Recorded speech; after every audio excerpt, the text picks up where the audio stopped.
नमस्कार। आप देख रहे हैं आपने मैं जितेंद्र प्रसाद तिवारी।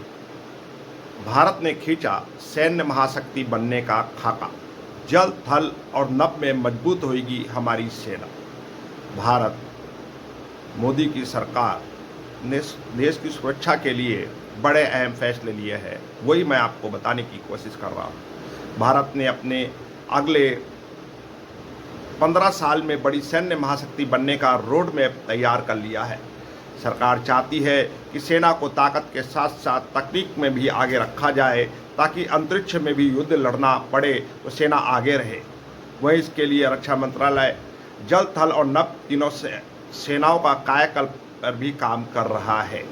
हम आपको बता दें, भविष्य की सशस्त्र सेनाओं को एआई संचालित हथियार, मतलब ऐसे हथियार सेना को उपलब्ध कराए जाएंगे जिसको एआई संचालित करे।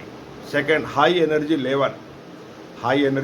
लेजर वेपन और स्टील ड्रोन से किया जाएगा लेस, मतलब लेजर हथियार भी आ जाएंगे और सारी फौजों को, सारी सेनाओं को दिया जाएगा।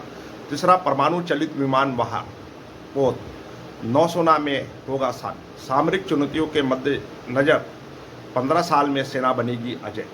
भारत ने अगले 15 साल में बड़ी सैन्य महाशक्ति बनने का रोड मैप तैयार कर लिया है। सरकार चाहती है कि सेना को ताकत के साथ साथ तकनीक में भी आगे रखा जाए, ताकि अंतरिक्ष में भी युद्ध लड़ना पड़े तो सेना आगे रहे। इसके लिए रक्षा मंत्रालय जल थल नभ तीनों सेनाओं के कायाकल्प पर काम हो रहा है। सरकार का सबसे ज़्यादा फोकस एआई संचालित हथियार और डायरेक्ट एनर्जी लेजर वेपन के साथ साथ स्टील ड्रोन पर भी है। इनको ही भविष्य का मारक हथियार माना गया है।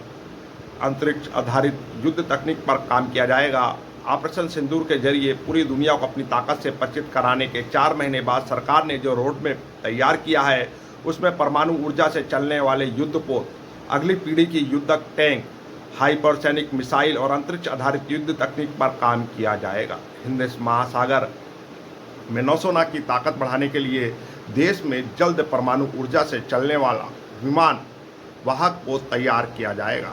भविष्य में ऐसे 10 युद्धपोत तैयार करने की योजना है। इस देश में भी तैयार लड़ाकू विमान तैनात किए जाएंगे जो अपने देश में ही बनेंगे। मतलब ऐसा नहीं कि उनको बाहर से ले, वो बाद में ऑपरेटिंग में प्रॉब्लम आ रही है। अपने देश में ही ऐसे खतरनाक हथियार बनेंगे, उसको ही सेना लेगी।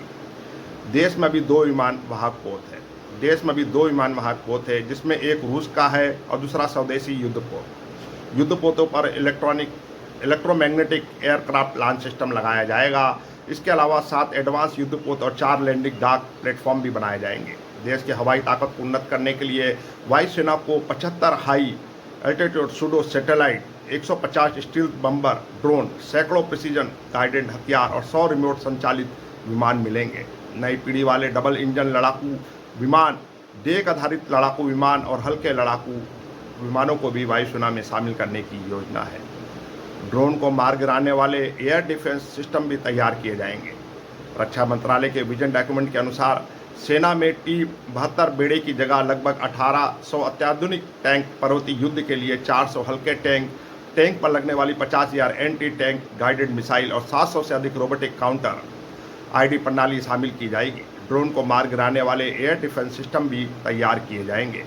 ये काफ़ी चीज़ें जो सेना को हाईटेक बनाएगी और सशस्त्र सेना की बड़ी योजना है भारत सरकार की, जिसकी वजह से